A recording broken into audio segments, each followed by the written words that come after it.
Bonjour et bienvenue dans votre hebdo. Ludique et populaire, mais aussi lieu d'échange et de découverte, le festival Écozone soufflait ses 8 bougies la semaine passée. Retour dans cet hebdo spécial Écozone sur un festival pas comme les autres, où écologie rime avec pédagogie. Jouer de la boîte de conserve, de la brique de lait ou du carton n'a rien de très conventionnel, c'est vrai. Mais c'est tellement plus rigolo. Certains disent même que c'est plus écolo. Pour sa soirée de lancement, le festival Écozone a confié à 4 classes des écoles Elsa Triolet et Joliot-Curie le soin de présenter 2 spectacles, ici dans l'auditorium Rameau de la Maison de la Musique. On a décidé de mettre les Nanterriens à l'honneur, et plus particulièrement les enfants des écoles. Et on a eu la chance puisqu'on a eu 2 créations qui ont été faites tout au long de l'année. Dans un premier temps, le repas nous explique justement une histoire qui a été créée où on se balade dans la nature et que dans la nature on n'y trouve pas ce qu'on y attendrait, notamment les déchets. Et alors que l'autre spectacle, justement, c'est un petit clin d'œil à la thématique de cette année qui est le Do It Yourself. Et donc là, les enfants, ils ont fabriqué eux-mêmes leurs instruments de musique, d'où le titre Percu Récup. Après la remise du prix du traditionnel concours photo, premier acte de la soirée avec l'heureux pas. Une scénette sur le thème de l'alimentation, mise en scène par Élodie Chanu. C'est une collaboration avec le pôle santé de la ville de Nanterre, l'école Elsa Triolet et la compagnie L'Œil des Cariatides. Et on travaille autour du théâtre et alimentation en fait. C'était un partenariat vraiment formidable parce que les 2 maîtres étaient Marie-Pierre Namoun et Simon Guillot étaient vraiment avec moi. On a vraiment travaillé tous ensemble, on a inclus les exercices dans le programme aussi CM1, CM2, travaillé sur les adjectifs, voilà. Donc et puis on a écrit une chanson éco-citoyenne. Je crois que c'est une belle image des jeunes dans la ville. Ce sont ensuite les élèves de CM2 de l'école Joliot-Curie qui ont pris place sur scène. Pas de partition, mais des percussions fabriquées avec des matériaux de récup. Et ça marche. Écoutez plutôt.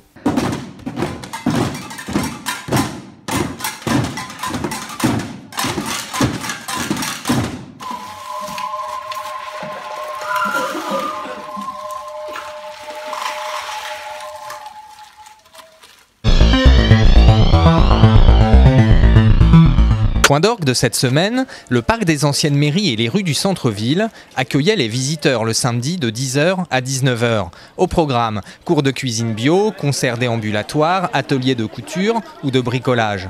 Mais aussi vente directe de fleurs ou de produits alimentaires.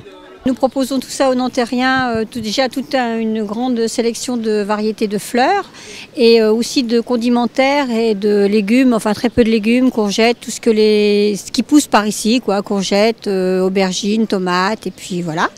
Et toutes ces plantes sont cultivées dans les Hauts-de-Seine puisque nous sommes producteurs, les derniers producteurs des Hauts-de-Seine à Antony. On peut toujours trouver une petite jardinière pour mettre quelques fleurs ou mettre quelque chose sur son balcon, on arrive toujours à trouver quelque chose. Nous, on est tous producteurs dans la Manche, donc tous en bio, et on se regroupe une fois par mois pour livrer en région parisienne nos produits.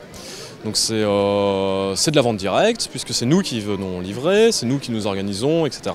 Toute la gamme quasi agricole de chez nous, donc ça va des produits laitiers transformés, à la viande, au pain, les fromages, du miel, des plantes, des légumes.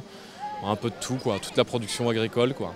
Dans les travées du parc, on découvre, on échange, on s'amuse et on consomme, bien sûr. Mais pas n'importe comment. En fait, on est plutôt consomme-acteur, c'est-à-dire qu'on privilégie la qualité, le fait maison et le partage. Dire que votre vélo est prêt, vous pouvez venir le récupérer.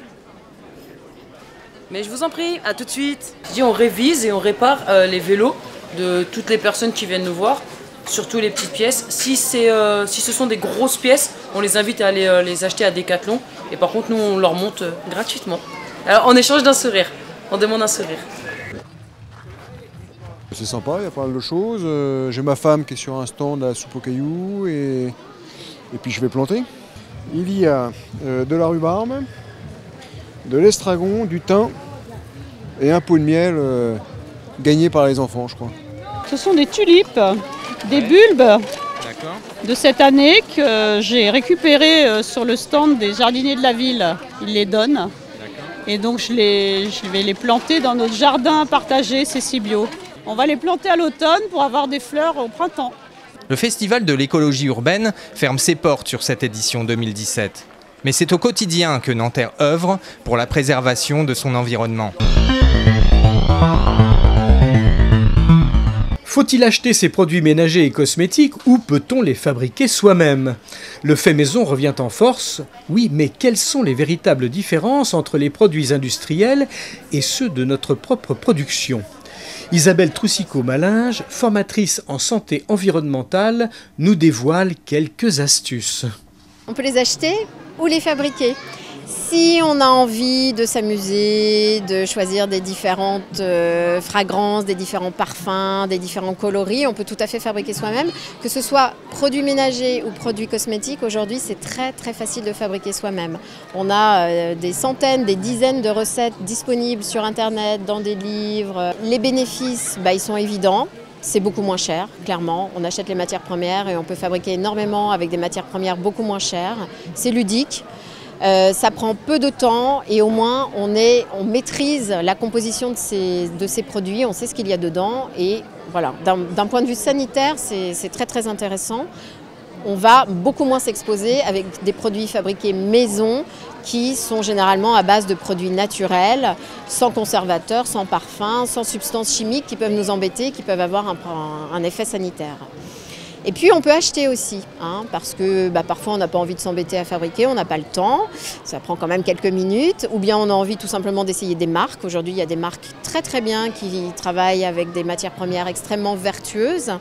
Alors moi j'oriente sur des produits éco-labellisés, parce qu'effectivement acheter oui, mais acheter bio, écologique. C'est très facile à repérer, les marques ont des labels, il y a différents labels, plus ou moins exigeants selon les cahiers des charges que les fabricants utilisent.